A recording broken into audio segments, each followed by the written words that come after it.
And I work for Salesforce.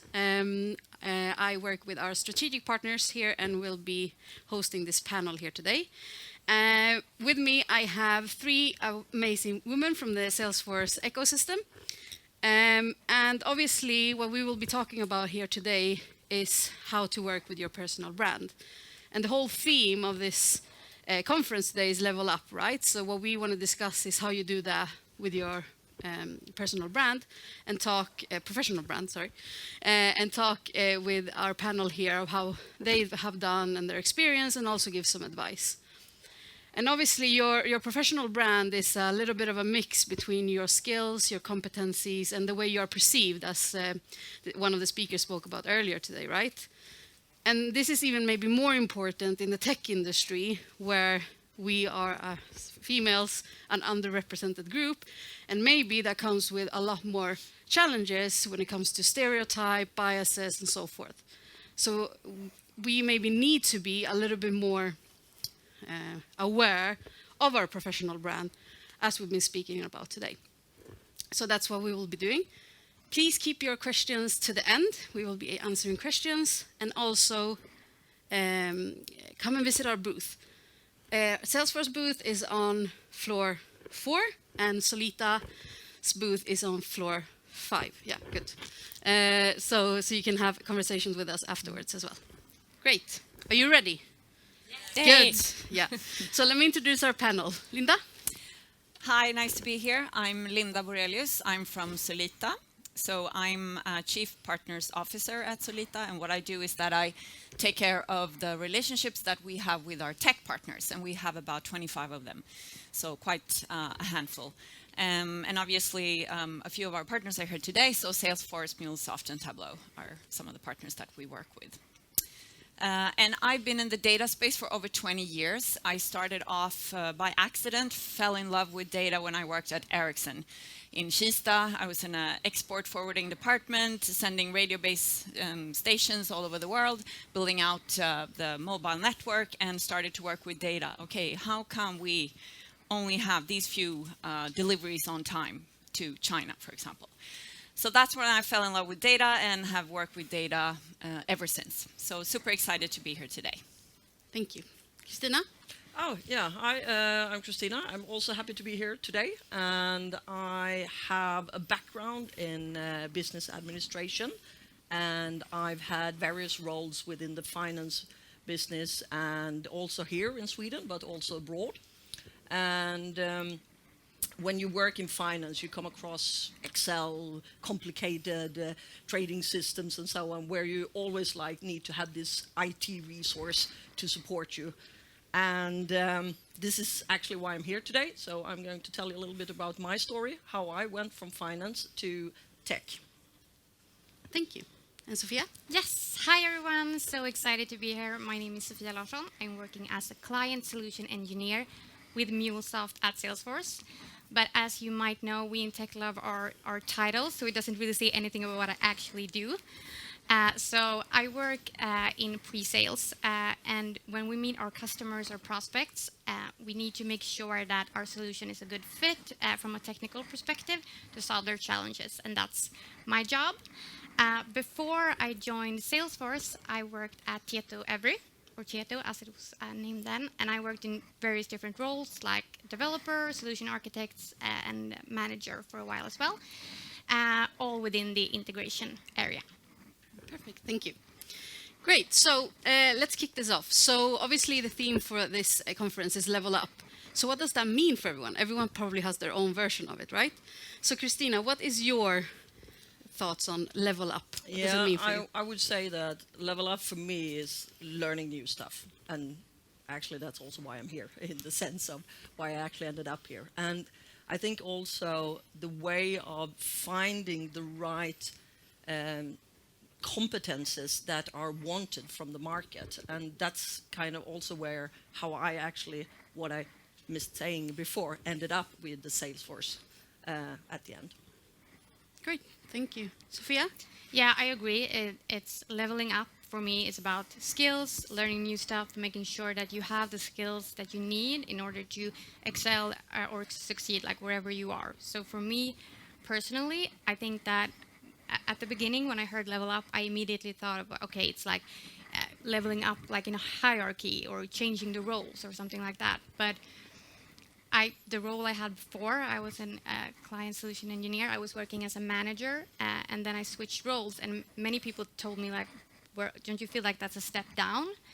But for me, it's not. It's still a level up, because now I'm in a role where I get so many new skills that I'm going to take with me when I move on, or if I move on, or when I continue to grow. So I think it's a mindset more of just getting those skills. Yeah. Interesting. And I agree with both of you. So for me, it's also about learning new stuff. Sorry. Sorry, Einstein. Okay, Frankenstein is with us. Yeah. Okay, good.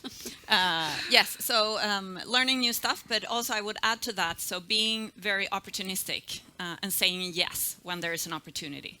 I have for sure done that many times in my career. And it hasn't always been according to my plan, but there has been an opportunity and I've chosen to grab it. And I think also now that there's a lot of kind of, when we say learn new stuff, we think about us as individuals, but sometimes it's also about kind of going outside of what's for me, and also think about, okay, maybe I should step in and do this for the customer or my company that I'm working for and so forth.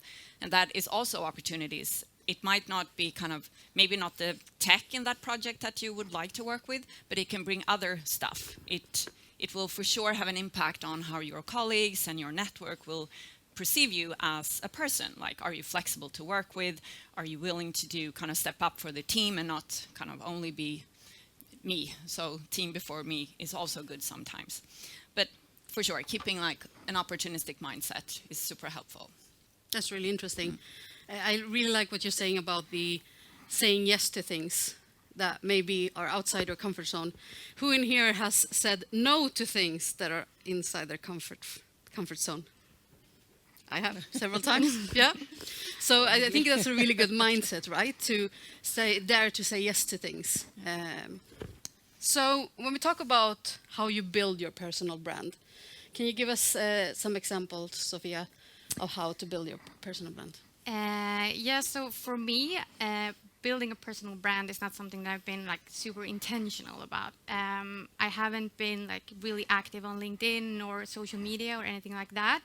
However, I think that for me it's been more important about building your network and just looking to, okay, what do I have around me, and also nurture that, keep in touch with people that move on, yeah, just really like nurture your network. And also for me, I think that making sure that you have your core values. So for me, for instance, I think that it's really important with like trust and honesty, but I'm in sales.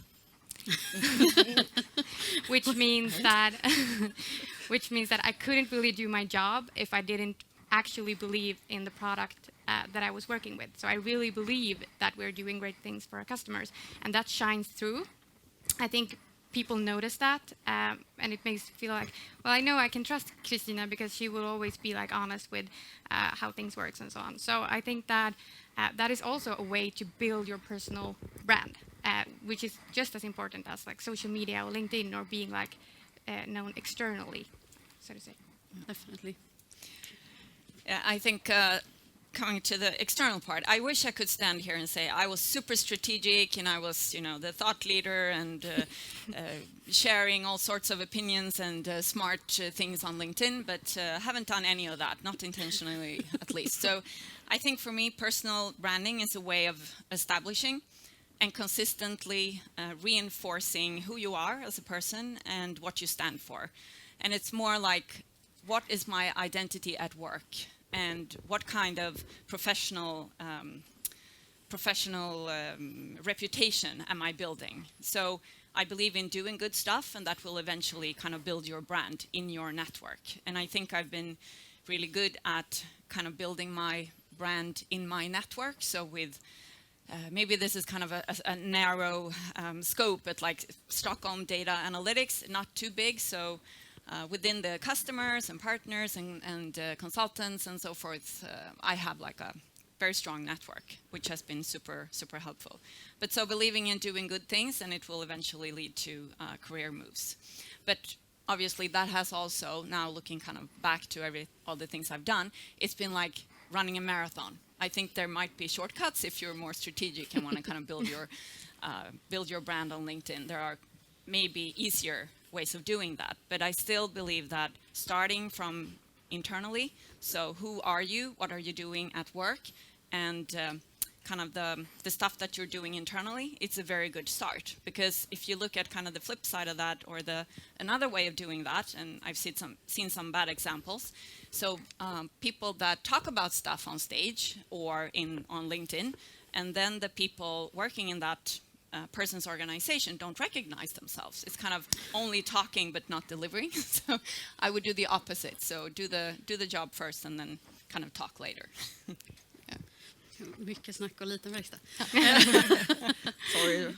Yeah, exactly. Christina, what's your view of this?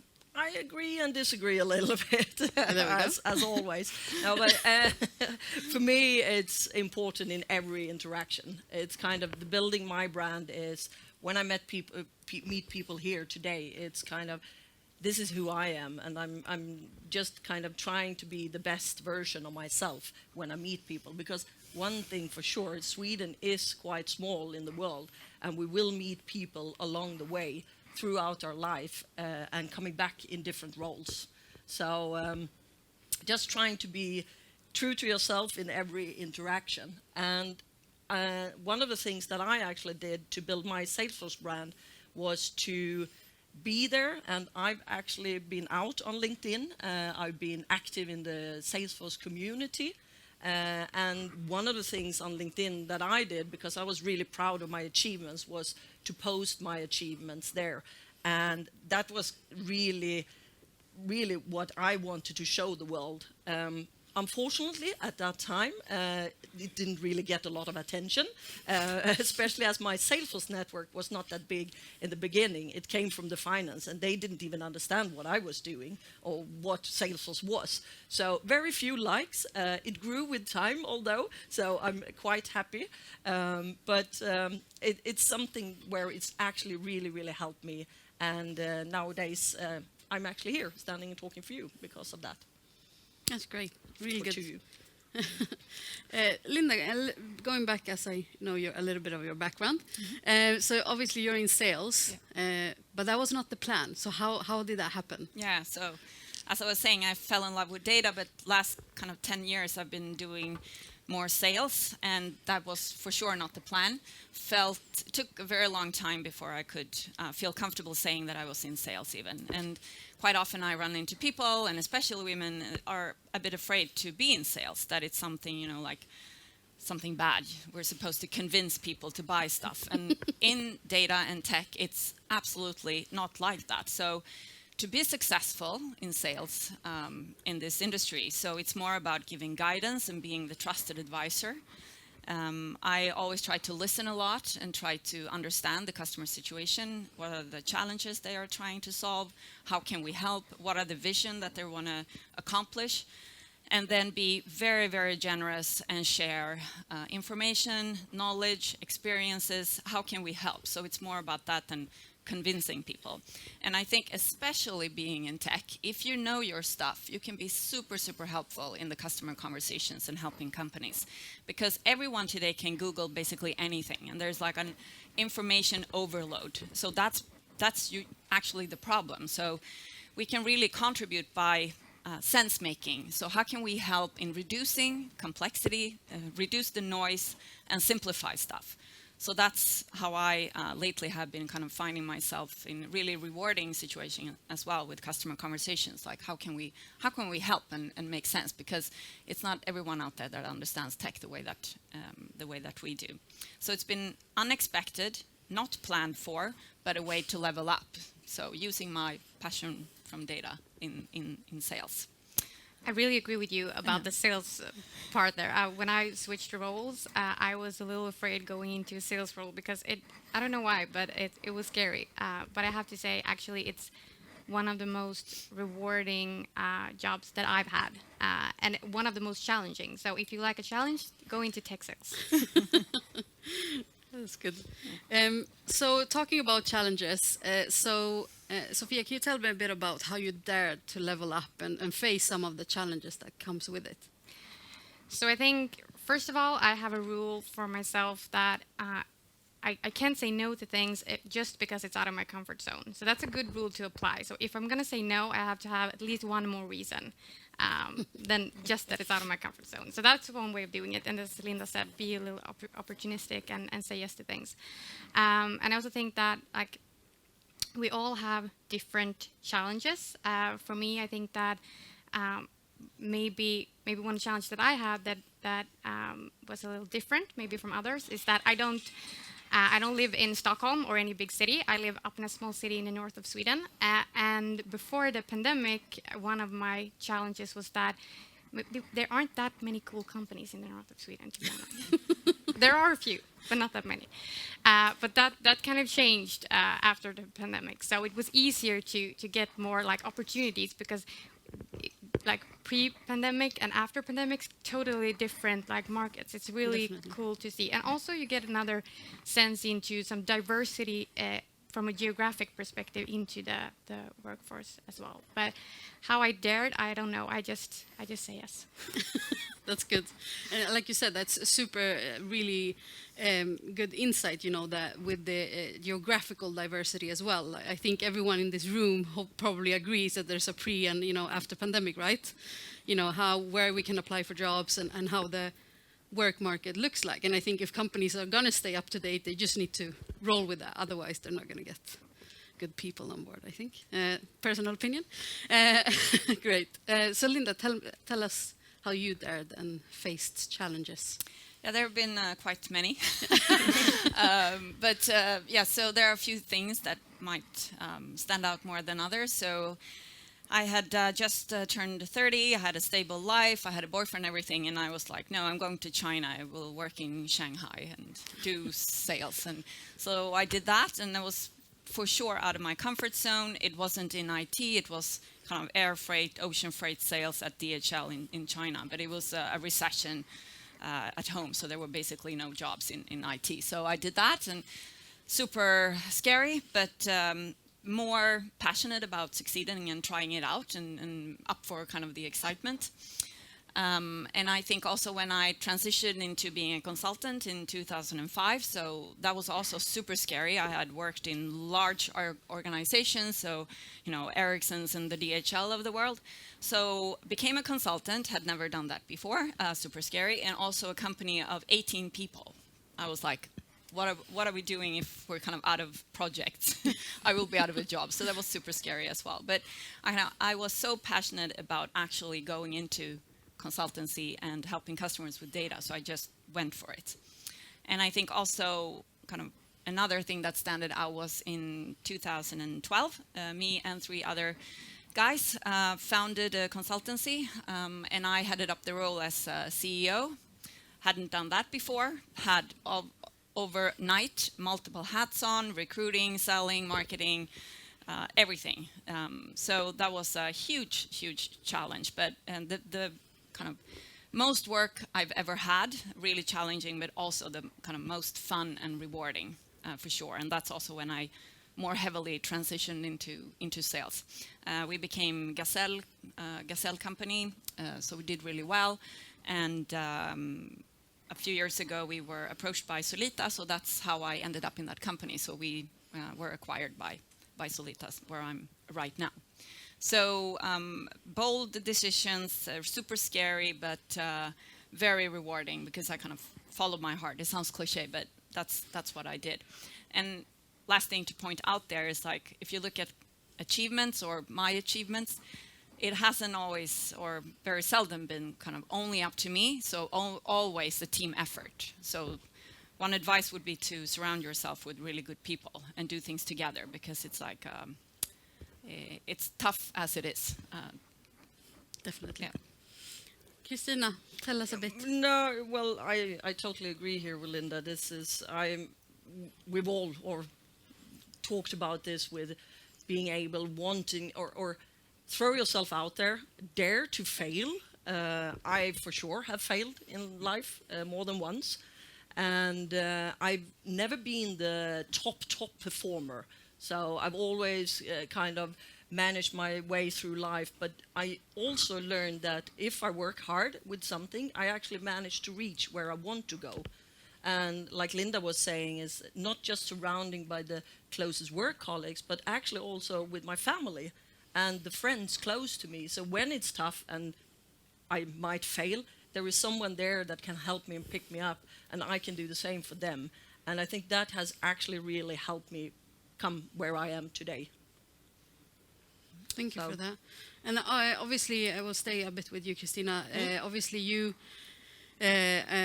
started using something we call Trailhead at Salesforce, which is our e-learning platform that's free and gives everyone an opportunity to learn and develop their skills, both from a professional but also personal development perspective. You will have QR codes for you to sign up outside. So tell us more about Trailhead.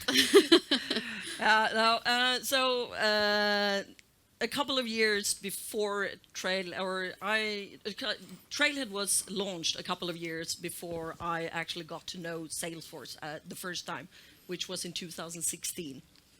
And it's accessible through just having an internet connection. So very easy. You can reach it wherever, especially now during pandemic. But one of the things that caught my eye was the bit size of information and gamification with badges and points and competing. Not that competitive, but still. A little bit. But a little bit. No, but it really caught me directly. And so in 2018, I managed to do 200 badges at the same time as I was working at my former employer. That's how hooked I was, actually. And at that, so in 2018 as well, I got the possibility to learn Salesforce on a full time, actually. So and one of the things that I noticed quite early was that the Salesforce certification program was a really, really great way to come into the Salesforce community. And then especially for someone with no IT knowledge or IT knowledge, it's like I'm not even programming the TV at home, just to kind of, I still don't do that, but just to kind of have a view on that. But what I then did is I actually literally sat down at the kitchen table at home, and for the next 4 months, I managed to do Trailhead, videos, community help, and managed to get 4 certifications in these 4 months. Sounds great, but that's all theoretical. So what do I do then? I went out and contacted a non-profit organization that I knew had Salesforce at that time and offered to volunteer for them. So for the next couple of months, I actually then volunteered customizing Salesforce, doing the things that I've actually theoretically learned. And these guys, they were my heroes because they actually done Salesforce for 10 years before I actually met them. So they could teach me a lot of things that I, of course, couldn't just read about. But it was my way in. And today, when I now work at Salesforce as a solution engineer, I embrace the way that Salesforce is giving back to the society by actually contacting the same non-profit organization. So nowadays, I actually provide my knowledge and what I've learned back to the organization that actually helped me when I started many years ago. And I met them a couple of months ago, and when I told them about that I wanted to help them again and volunteer, they were like, yeah, we knew you when you were nothing. That's kind of like, that's a very common saying in Ireland where this organization is based. I was like, okay, that's great. I'm happy about that.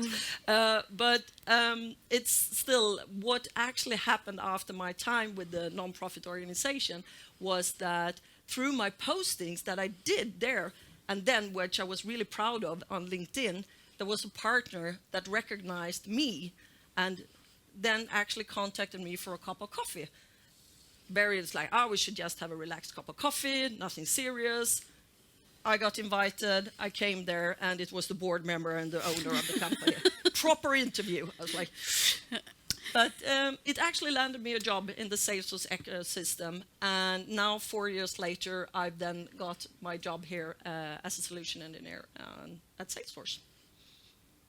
So that's a little bit around my story and how I got from finance to tech.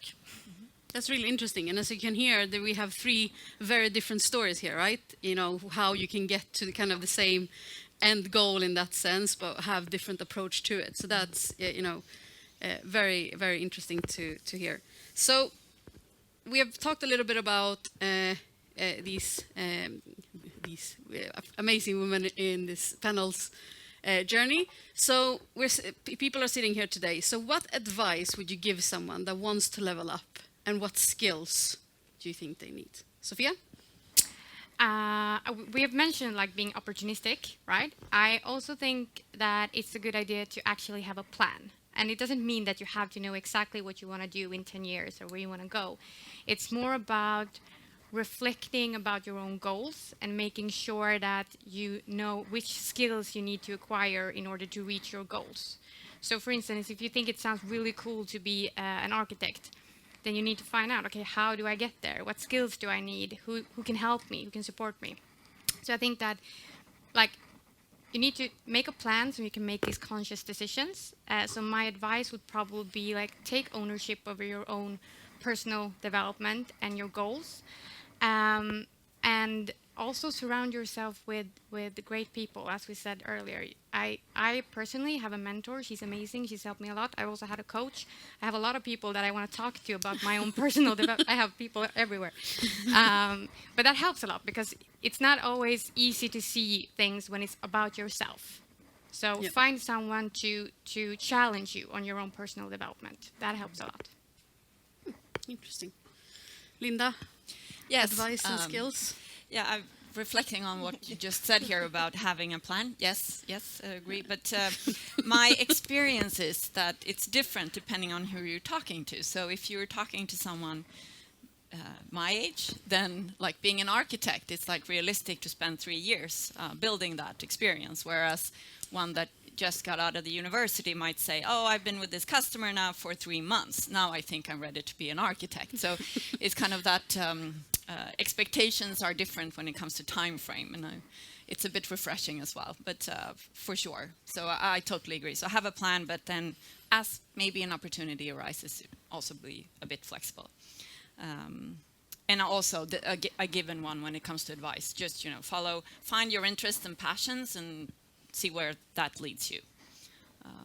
And is there any specific skills that you think are more important or crucial than others? I think I'm not going to give any advice on what sort of coding language or technologies or anything like that, because if there's something we know, development is super fast. It's like rapid development nowadays. So tech that we are working with today, some of it weren't even around 3 years ago. So, but one thing for sure that we know is that what is required in order to be successful, and what we look for when we recruit consultants, is you don't necessarily need to have a very extensive CV. That was something appreciated 5, 10, or 15 years ago. Now it's much more like, are you eager to learn? Are you able to learn new stuff? Are you interested to stay ahead of the curve? And what are your ways of accomplishing that? And being very, very curious about kind of what's around the corner. That is super, super valuable. And that's kind of the tech angle, but then also the human angle, or like what are the human problems that we're trying to solve? What value are we bringing to customers? So all of those perspectives are super helpful regardless of what kind of technology you're using. I happen to be in sort of core background data and analytics, but there are so many areas, right? So you can't basically go wrong in tech nowadays. It's hot wherever you, whatever angle you go. I think that's a good point. And also those like soft skills. One thing that I've seen is that, just as you say, like previously when you were looking at job ads, it would be like, you have to know all this, and they will like different programming languages and stuff like that. But I think that everyone has kind of realized that there are so many soft skills that are so important, like being able to listen. It doesn't matter if you need to program, you still need to know the requirement. You still need to listen, understand, try to kind of get yourself into the client's or the customer's situation. So I think like be a good listener. That's a really good quality to have. And I would also say that have the respect for other people's knowledge. It's kind of one of the things that I noticed coming into the tech world many other years, doing a lot of other stuff. I meet people that are so much younger than me, and they have so much more knowledge around Salesforce than me. It's like incredible. And they have my fullest respect. But then, on the other hand, I also noticed that they had the respect for me because I know things about businesses that they've never come across at all. So it's a way of having that, regardless of who you meet in, and also it doesn't have to be with age or gender or so. It's all about that we all have different experience, and we bring that with us and have that respect for other people. Unless you wanted to add something, I actually definitely wanted to add the advice of following your heart. I would never have ended up in tech if I wouldn't have followed my heart. It hurts occasionally, and there's a lot of challenges and hurdles. I've done my fair share of crying along the way, but I also think that if you don't have fun along the way, and that's something that I've also learned during my transition here, and it's really, really helped me, and also think that's made me where I am today, actually. Thank you. Sorry. No worries. That's really good. Obviously we've heard some advice, a little bit of background here. So I will summarize a little bit and then open it up for questions. So what we want to, obviously we have both of our booths here. So one call to action is come and speak to us. We're a lot of people from Salesforce and Solita here. So if everyone from Salesforce and Solita can put up their hands, so everyone knows. So if you want to speak to us about anything that has to do with this session or anything else with Salesforce and Solita, please come and speak to us. The second thing is we have something called Salesforce Live, which is one of our events that is going on next week. And the QR codes will be out there, Cecilia, right? That you can sign up for. And Solita has two courses, right? Come speak to us in our booth. And we have crash course in modern data platforms coming up May 19th, right? And we also have Data Academy. So if you're interested in transitioning into data and become a consultant, you can apply for that Data Academy as well. Also QR codes by our booth and on their way out. So great. Questions? So questions. Any questions? Yes, over there in the corner.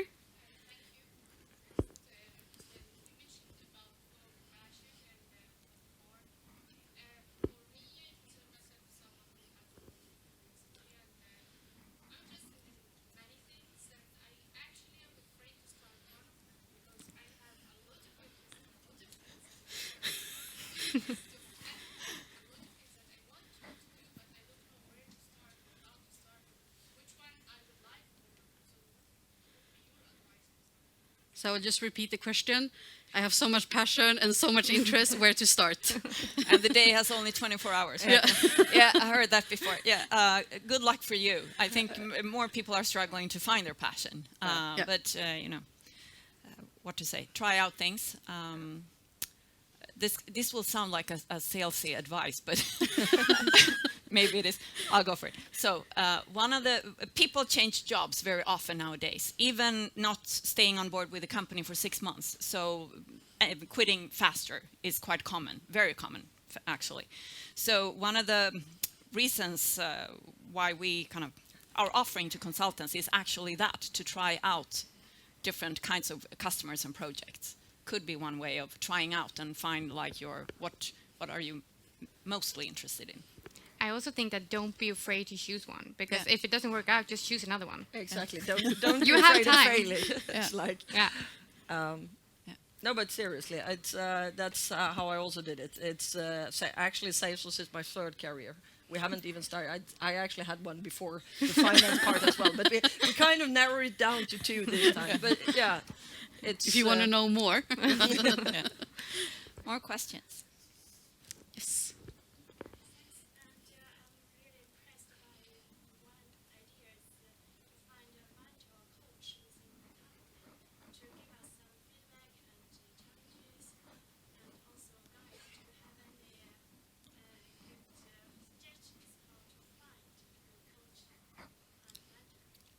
So how can we find a good coach or mentor if we have any advice? I think that for me, there are so many cool people around me. I just ask them. Don't be afraid, even though they don't know you. Just reach out to people and say, hey, I think you're really inspiring. Would you mind being my mentor? Yeah. And then you create a relationship. And every time I have done that, I have gotten a positive response. So I think that just reflect on what would you say if someone asked you that. And I think that it's a cool way of thinking of things. And if someone were to ask me, I think I will try to pay it forward as I go. So don't be afraid to ask someone. Yeah, if I may add to that, I think that is really good advice, Sofia. Just dare to ask. You get a little bit. Oh, nice! Someone asked me. Of course you will, and most people are generous with their time and things like that. And I would really urge you to do it. I've done it to random people, not random, but people on the street. No, but people, that I even follow on LinkedIn or that I think work at really cool companies that I might want to go to in the future, things like that. And there's very few people that say no. And if they say no, it's because of time constraints usually, or, things like that. But not a lot of people say no, sorry. So I think, really dare to do that. Send an email. And also dare to be a mentor. I just started a few months ago, so I'm mentoring a super ambitious girl. She's 23 years old, and when I was approached, I was like, no, I don't have any experiences to share. But then in the end, it's like, oh, she's okay. I had more than 20 years more than her from work life, so we do have a lot of things to discuss. And it's been super rewarding for me as well. So I think it goes way for the people in here today. And I can just add to that, in the Salesforce sphere, we also have an intern program. And in the solution engineering, there's a lot of new people coming directly from school, starting this intern program.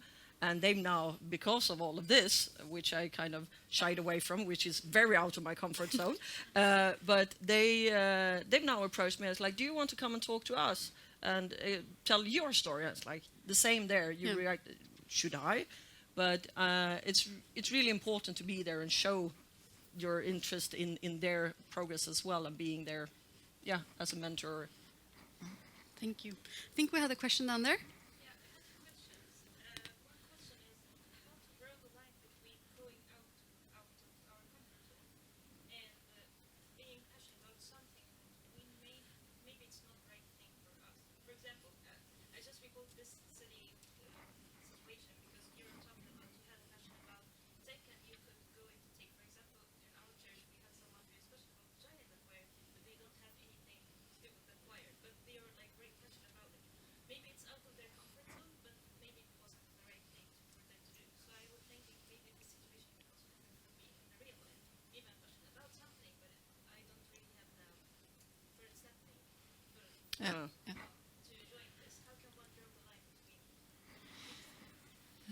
I think I wanted to become a dancer, and I actually did for a few years, but no, there's no future in that, and no money and so forth. So of course, but maybe try, maybe not working out. So I would still say try it out, but learn as you go and adjust. Sorry. Yes.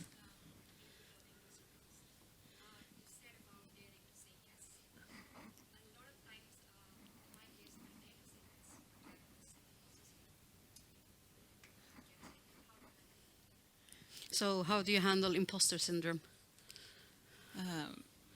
And remind me, it's when you don't believe that you can do it, right? Yeah. Yeah. It's really common. I think it happens. I wake up every day and just someone's gonna find me out. No. No, but it's really common. But I think one thing that actually helps is, it's maybe a little cliche, but talk about that too. You want to be in an environment at your work where you can say those things. Guys, I feel like I don't really belong, or I feel like I don't have the right competencies to do this, and then you will you will see that that's usually not the case most of the time. Yeah, exactly. I am really like, oh no, I shouldn't, or I don't know, and especially now. But the young girls in my team, they're like, oh, come on, and you should do it. And it's like they're so much more forward than me, definitely. But it has also given me courage actually to talk about it, and we have a really open environment in our team. So, and they're really, yeah. Pushing me over my. That's why she's standing here today. Great, guys.